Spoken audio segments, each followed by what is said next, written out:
Oi, gente. Boa tarde, tudo bem? Gente, então hoje nós vamos fazer uma revisão rápida para a prova de vocês, que vai ser realizada na quinta-feira, né? Eu vou abordar os assuntos de forma é, bem simples, bem rápida, mas para vocês lembrarem mesmo os assuntos, tá bom?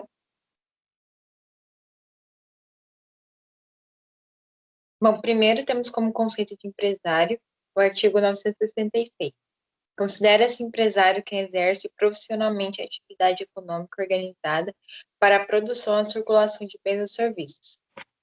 Não se considera empresário quem exerce profissão intelectual de natureza científica, literária ou artística, ainda com concurso de auxiliares ou colaboradores, salvo se o exercício de sua profissão constituir elemento de empresa.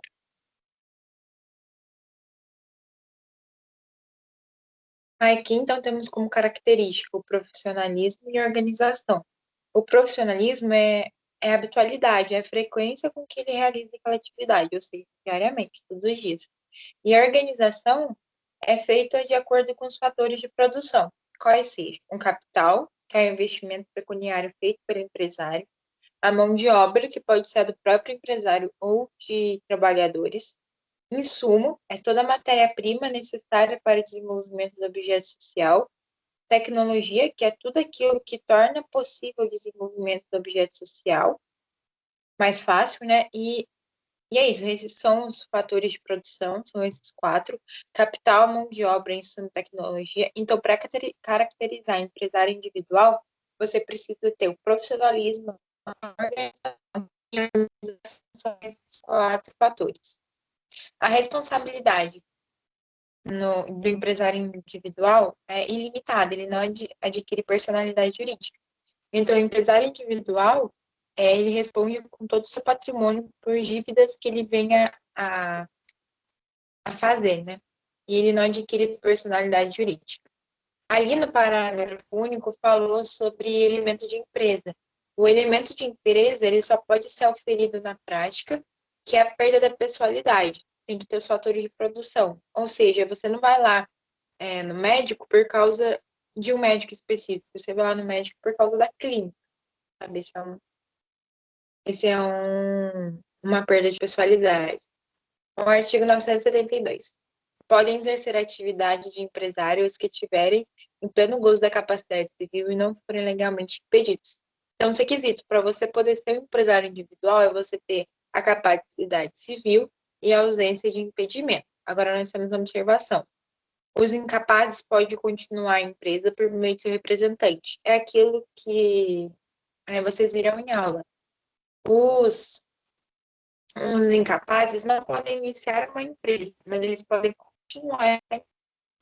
Então, por meio de herança, por falecimento, sabe? Eles podem continuar essa empresa, eles não podem iniciar.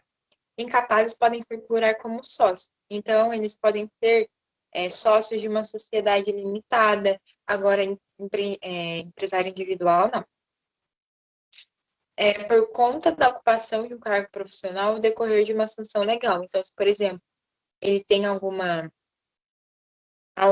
ocupação de algum cargo que não permite ele exercer uma atividade empresarial, ou tiver alguma sanção prevista. O registro. Você registrar como empresário individual tem a natureza jurídica regulatória. Ela apenas regulariza a atividade, ou seja, se o empresário individual não registrar a empresa não vai deixar de existir, ela apenas não vai ser regularizada. Mas com o registro você constitui a personalidade jurídica, o que não é caso do empreendedor individual, tá? Aqui é só uma empresa normal. O empreendedor individual, se ele se regularizar, ele não vai ter constituído a personalidade jurídica. A junta comercial e o DREI. Aqui só saiu, na hora que eu fiz o slide, só saiu a parte do DREI. Mas assim, a junta comercial é um órgão estadual e o DREI é um órgão federal. A função do DREI é fiscalizar todos os procedimentos realizados na junta comercial. Os registros são feitos na junta comercial e o DREI fiscaliza esses pedidos de registro.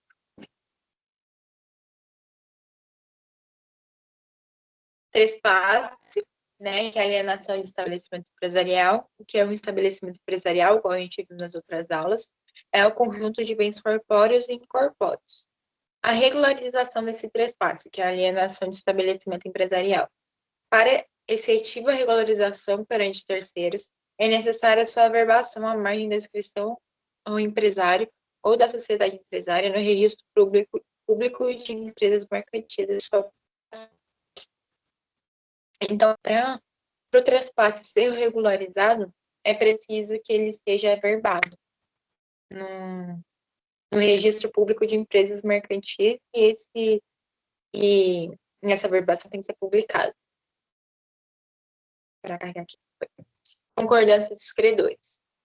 Aqui também fala que não possui, quando, por exemplo, com a venda do estabelecimento empresarial, o devedor, que é quem está vendendo o estabelecimento, o alienante, ele não possuir bens suficientes para saldar a dívida, os credores deverão ser notificados em 30 dias. Se todos concordarem, segue o procedimento. Se um não concordar, tem que saldar essa dívida dele. Se não saldar, é sobre pena de ineficácia. Ou seja, o trespasse não vai ter eficácia. As dívidas. O adquirente arcará com todas as dívidas existentes na data da transferência, estando vencidas ou não, desde que devidamente contabilizadas, ficando o alienante responsável, o adquirente, de forma solidária pelo prazo de 1 ano. Então, as dívidas que tiverem sido feitas e venceram, o alienante ficará responsável durante 1 ano, desde o prazo do vencimento. Não, é isso. Ó, vou explicar para vocês de novo, porque eu acho que ficou meio confuso. As dívidas que já foram feitas, mas ainda não venceram. Então, por exemplo, eu comprei um material hoje para minha empresa, dia 18/12, mas o vencimento é para dia 18/12. Se eu fizer a alienação hoje ou amanhã, quer dizer, eu fiz a alienação amanhã do meu estabelecimento, vou vender amanhã. Essa dívida vai ser uma dívida vencenda, porque ela foi uma dívida feita, mas ainda não venceu. Mas o prazo dessa dívida começa a contar com o vencimento. Então, o prazo de 1 ano da minha dívida feita hoje vai contar a partir de 18/12. Tá, e as dívidas vencidas? As dívidas vencidas começam a contar do vencimento do dia, esse prazo de 1 ano, começa a contar da publicação do contrato na imprensa oficial. E na elaboração do trespasse, no contrato, visando o bem da empresa, da empresária, são incluídos a cláusula de não restabelecimento e a cláusula de raio. A cláusula de não restabelecimento serve para evitar a concorrência desleal. O alienante não poderá fazer concorrência com o adquirente durante 5 anos após a transferência. Ou seja, imagina você comprar uma empresa hoje e amanhã quem te vendeu a empresa abre uma do mesmo ramo do outro lado da rua. Não tem sentido, porque ele já construiu a clientela e a freguesia dele. Então, você vai acabar saindo perdendo, né? Para você renunciar a essa cláusula dos 5 anos, tem que ter uma renúncia expressa e, ocorrendo a anulação da cláusula, se fixará o prazo de 5 anos. Então, por exemplo, você fez o contrato e ocorreu a anulação dessa cláusula de não restabelecimento, porque o prazo colocado foi muito grande, foi muito pequeno, e ocorrendo essa anulação, o prazo fixado será de 5 anos. E essa concorrência de não restabelecimento é referente ao ramo de atividade ou atividade parecida. Então, por exemplo, se você iniciar uma atividade próximo ali, durante um prazo menor de 5 anos, for totalmente diferente do ramo da empresa que você vendeu, tudo bem, não tem problema. Pode ser realizada a venda. É a cláusula de raio. É a fixação do espaço físico ao raio dentro do qual o alienante não poderá fazer concorrência ao adquirente, pelo prazo de 5 anos, é o espaço, são os quilômetros, entre aspas, que você não vai poder exercer essa concorrência de 5 anos. Agora nós vamos para a parte do enquadramento empresarial. Aqui nós temos ME, EPP e MEI.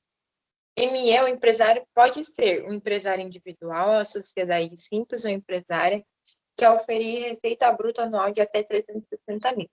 EPP é empresário individual, sociedade simples ou empresária, que ofere receita bruta anual de 360 mil a 4 milhões e 800.